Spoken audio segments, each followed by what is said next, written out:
या सोलो ट्रिपमध्ये मला कोकणाचं असं रूप दिसलं जे गुगलवरही सापडत नाही. रिसेंटली मी एका छोट्या रोड ट्रिपवर गेलो होतो आणि एक्सप्लोअर केला श्रीवर्धन आणि आजूबाजूचा परिसर. श्रीवर्धनमध्ये अशा समुद्रकिनाऱ्यांवर गेलो जे एकदम शांत आणि क्राऊड फ्री होते. अशी प्राचीन मंदिरं पाहिली जिथल्या मूर्ती काही शेकडो वर्ष जुन्या होत्या. कोकणातला कोस्टल रोड एवढा खास काय हे मला या ट्रिपमध्ये समजलं. या सगळ्याबरोबर मी मस्त ताव मारला कोकणी सी फूडवर आणि गरमागरम उकडीच्या मोदकांवर.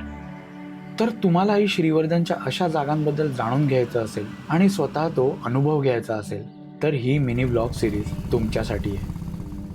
चला तर अनुभवूया शांत निवांत कोकण.